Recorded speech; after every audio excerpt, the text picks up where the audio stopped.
How's it going, everybody? It's me, Shane. I'm here to give you another Spy Family episode review and recap. Today's episode is episode 15, A New Family Member. All caps.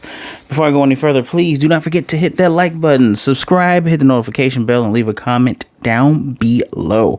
Man, all this should just be considered as part of the part 2 opener, in my opinion. I mean, it's a shame that each episode has its own title, because I would have called 13 part 1, part 2, and this part 3.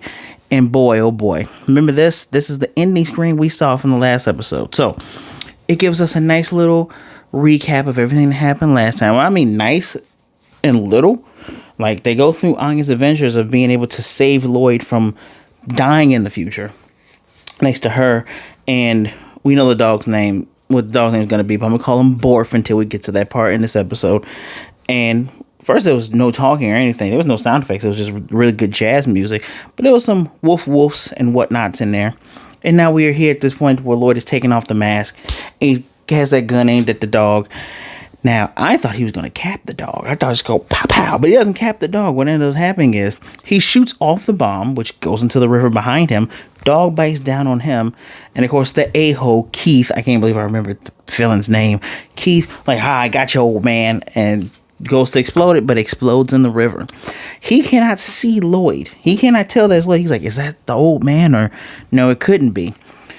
So he's going to drive off. But Loid had special armor underneath this suit, slams the dog, puts him in something to contain him, and goes, yeah, you know what, dude, you can drive and run away all you want. We got your plate numbers. Now, good on him for not killing the dog. I'm actually kind of relieved, even though I understand it if you were going to, but you didn't. And that's what makes Twilight different from all the other ones, especially Sucky Agent Man from the last episode, who was very sucky and almost got him killed.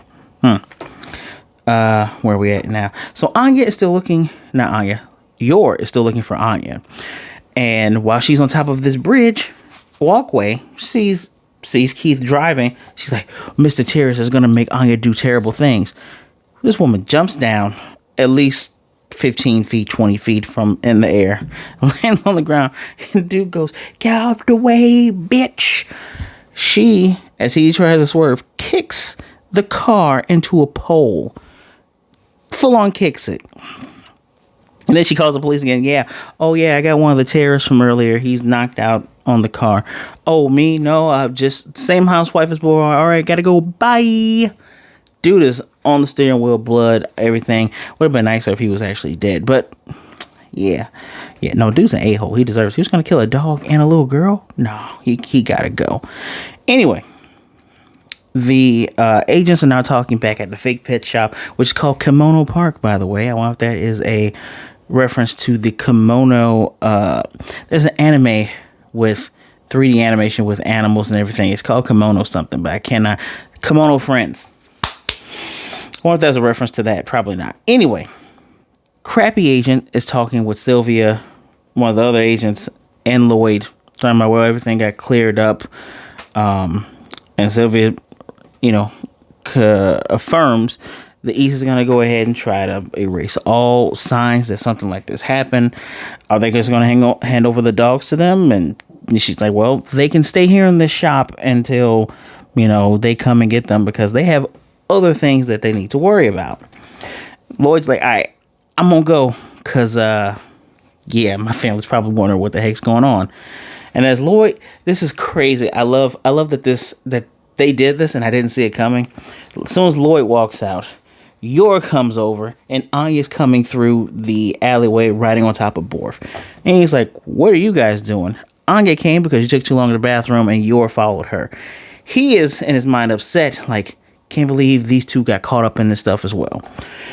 And he's wondering who's the dog. Well, this dog saved Anya.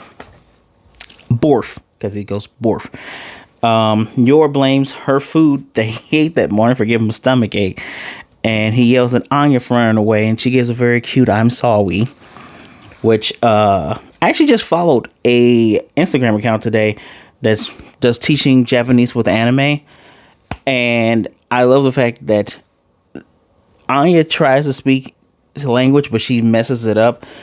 I wish I could go into more detail, but I don't have time for that. Anyway, he's happy that she's not hurt. She again says the dog protects her, and he figures it's a dog from Project Apple.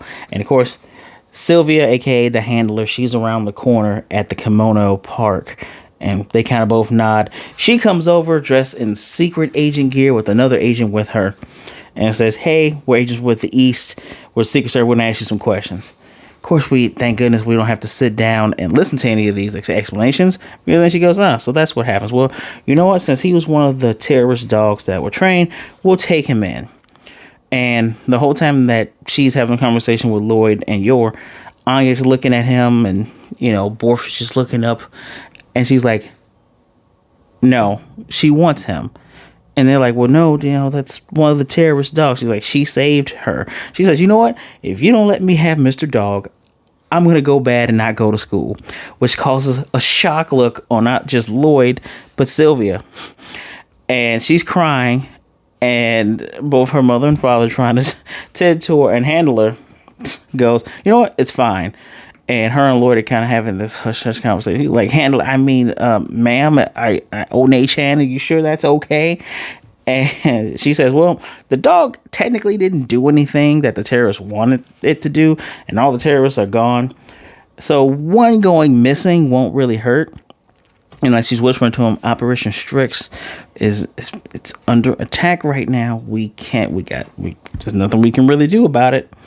Which is funny that's the reason why Anya knew that would be the main thing Loid would be thinking about. She's like, no, I want this dog here. Especially since she's read his mind and he's already seen the future, right? Sylvia leans over, pets her on the head, and Anya says, are they going to be mean to the other dogs? And Sylvia's she's genuinely smiling, tells her they're going to take care of them. They're going to have warm beds, warm meals. And she asks Anya to promise to take care of him. And she says, thank you, important lady. And when she's walking past Loid, she tells him that she's a good girl. You have no idea what I've been through. No, I can imagine. I used to have a daughter that was around her age. And this told y'all last week that she has some backstory to her. And that gets you. Just the fact that she's happily smiling about it, just knowing what a good girl Anya is, just especially with her own experiences, that's what gets you right here in the ticker. So both her and Loid, and she says it out loud, thank goodness that this day ended peacefully. So what they're gonna do is they're gonna give old Borf a checkup and then bring him back to their house. Easy piece of lemon squeeze. He'll be back tomorrow. So it's time to head home. And Anya, I love that this is that she has such wild experiences at school. When they say, all right, it's time to go home, I'm exhausted, she goes, the field trip is not over yet. Don't let your guards down. And they're like, this isn't, you know what? We're just going to go home.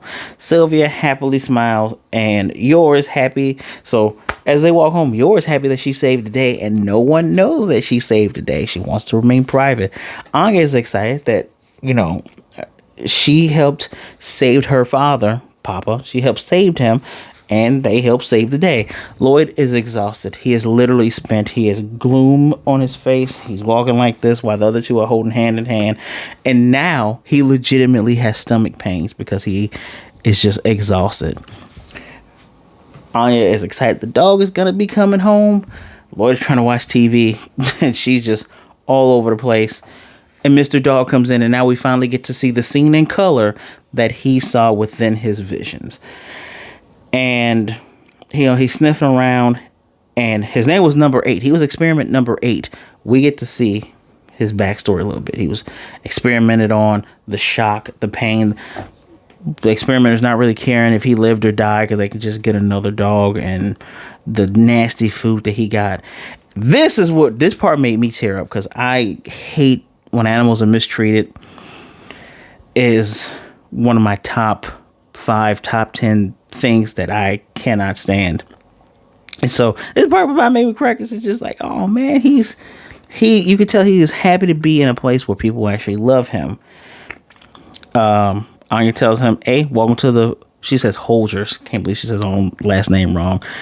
And ready to give him a treat. Meanwhile, after we come back from our commercial break, Anya wonders why she doesn't get any stellar stars. Well, it has to be a secret. We can't tell anybody, so make sure you don't tell anybody at school today, or the police are going to get you. But she's just like, it's just very funny. And so now she's like, all right, friendship scheme is back in full effect. And she's having this scenario play in her head where she tells Damien that she has a dog. And he's like, oh, bring him over and we can have fun with our dogs. She says, please, when Becky says morning. She says, morning, please. And Becky's just happy that the Starlight Anya phase is over. And Anya missing that she got a dog. And Becky's super happy that she got a dog. She's like, oh, how old is he? Don't know.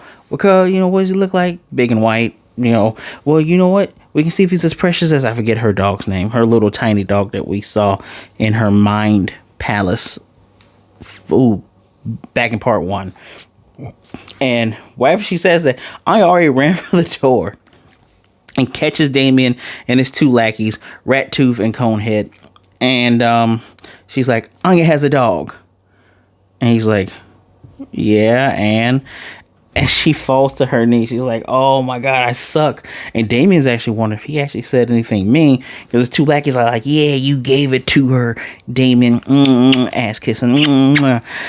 And then he politely asks, well, what's your dog's name? And she's like, yeah.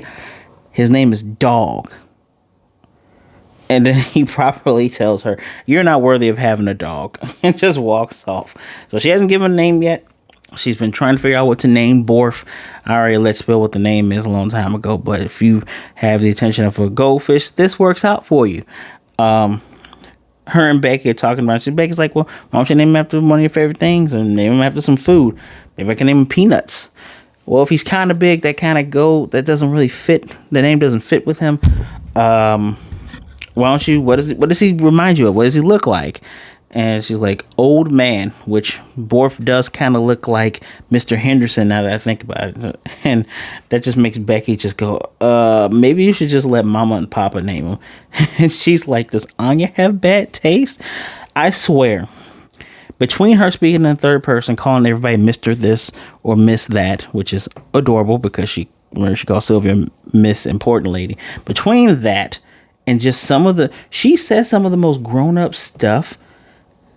And then it's back to cuteness. It's kind of actually reminds you of an actual toddler when you think about it. But let us continue. So Anya's home now. Borf greets her literally with the tackle and is licking her face. And yours is like, oh, they're good friends already. And Anya's like, help me. He's trying to eat me. Time to take him out for a walk.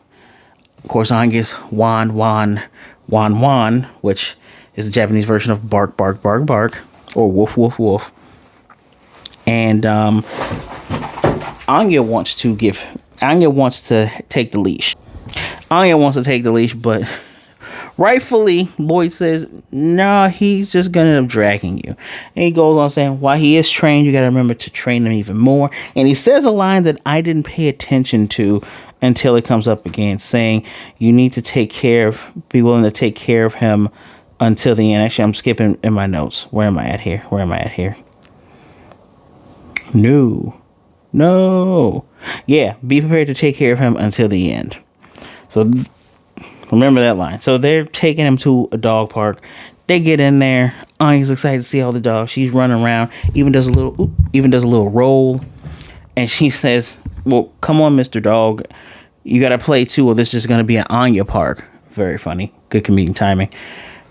And she's running around. We see someone throw a frisbee to their dog. So she takes off her shoe to throw for him to catch. And he's like, that probably doesn't work because he doesn't have a name. All right. So she's running up to people. What's your dog's name? How did you name that dog? And she's doing the Anya thing of going around talking to people. And of course, yours doing the your thing of saying, hey, don't wander off. Meanwhile, before that, he does ask Anya why didn't she name him, and this is where that grown-up sentence comes in. She says Anya's naming abilities are dismal, and he was just like super shocked because that is one of the most detailed and grown-up sentences she's ever said, even with her speaking in the third person. Wow. Anyway, He does say that, maybe she named something simple. Dogs can't understand consonants. So maybe something with A, U, O. All said in English, mind you. And then I don't know why your thought that he was saying that dogs can't tell the difference between different ways of dying, different causes of dying. And in her mind, she's talking to Borf about, do you want to be bled out to death? And Borf just going Borf, Borf, Borf, Borf, Borf. These characters are precious. That's all I can ever say. So anyway, we got them playing around, and now Anya's like, all right, I'm gonna call you Lucky Vanilla Princess the Third. No, how about Atomic Angel Charlie General? Yours happy that they're having fun, and Loid thinks back to the words that he says as Borf is licking her face, and she's riding on Borf, and they're leading the charge with dogs and all that. And he thinks of be prepared to take care of him until the end. He says that he has no right to ask that of her, because once the mission is over, there are no forgers. Of course, he's going to do his best to follow up with them and whatnot. But the terrorist attack reminded him that the peace between the East and West is nothing but a facade, which is weird because my Hulu's subtitles really messed up on the word facade. I don't know what they were going for there. But anyway, he needs to ensure that this Cold War ends fast for a very optimal future. All right, time to go home. She needs to study, which gives her her shock face again. Now, she cannot find her gloves, and these are her favorite gloves. So while the family's looking in one direction, Borf takes a sniff and moves forward. There's this bulldog that has her gloves in his mouth, and she's like, oh, those are my gloves. She can read the dog. She can read everyone's mind. She read the dog. The dog's like, my precious, my find. And it just kind of leaps at her. And she cries. This thing lands in front of Borf. And Borf gives him this death glare. Now, mind you, his look might look the same as us, but with a couple of dark hatch shaded lines, Borf scares the ever-loving shit out of this thing to the point where it drops the gloves. And Borf just pushes it. It just leans back. Boop. Of course, the old woman that has the dog is like, that mud mistreating my dog. Oh, well, I'll take you away. Love the fact that Borf stands up for Anya. Love it. Love it to death. Gives her her gloves back, and she says, oh, you gave me my gloves. And she thinks back in the episode of Bond Man, where he gave the princess her stomach warmer. I don't get it. It's funny anime stuff. But then she says, oh, that's just like this, and looks down at him. His little paws are black. Looks like he's wearing gloves. As soon as her father comes over, she says, I'm calling him Bond, which now we're back at home now. So puts his collar looks like a bow tie. He happily licks her face, and like yours says, looks like he's happy with the name. He's happy with his collar. She gives him his next mission of eating food. She even tries some. It's neither good nor bad, and Loid reminds her, do not overfeed him. He has to use the bathroom. She can read his mind, right? And she has a spot for him to use the bathroom because Mama likes it to be tidy. And he goes, and she's like, ooh, you stink. You had to poop. God, love this anime. So Bond Man is on. She's like, I'm going to get you in touch with your roots, which they're going to happily watch. And Lloyd's like, told you got to study. When I get out of the shower, you two better be done. And he can just hear them on the outside having fun. He's like, you two. And yours in the kitchen cleaning. And by the time he gets out, she's peeking around the corner and calls him over. It's the cutest damn thing you can find. I hope I can get that as the thumbnail for this episode. It's Anya asleep on top of Bond, who's also asleep. They had a full day. They wore each other out. And even yours says we have an angel in our midst. And he's like, you know what? I'm going to let him off the hook today. And it's just so damn adorable. And that's where our episode ends. There's a new family member, the Forgers 4. Folgers. The Forgers? No, Forgers. Like forgery. I always want to say Folgers like the coffee. Forgers. Anyway. Forgers 4 are now together. Next episode, Yours Kitchen and Great Informant's Romance. Know the Your Adventure. You know what? none of these characters suck. Like the main family, including Scruffy Head, hell, even Sylvia is this amazing boss lady, redhead lady. We're not going to see her all the time, but there are some other characters some Yuri-like characters that are going to show up. What character that's going to show up, but that is a surprise for another day. This was a really great episode. Just for a conclusion of this 3-part opener. I'm calling it a 3-part opener. I got to get it a 5 out of 5, y'all. I'm so sorry. I know it's not even about being biased. It's really good. It's really damn good. Conclusions were good. Characters got to shine. The comedy, I cannot wait for next week. We're already 3 episodes into part 1, which means, if remember correctly, we had 12 episodes for part 1. So 3 out of 12, we got 9 more. That means this is going to be going well into the Christmas season. When we're going to get a Christmas episode. Ooh, I hope we get a Christmas episode. Anyway, let me know what you think in the comment section down below. Do not forget, hit that like button, subscribe, and hit the notification bell to be notified of more videos just like this one. Also, remember, you can share these videos too so others can see what a good old time you're having. As always, thank you for taking some time out to listen to me talk about one of the best animes to come out of 2022. Be good, be blessed. Wash them hands. Be good to yourself, be good to others. Make sure you stay safe out there, everybody, all right? Just don't be a jerk, all right? Remember, you're never alone. There's always someone out there that's willing to talk to you today than to cry about you tomorrow. And with that, I bid you all adieu. I will see you later. Bet on it.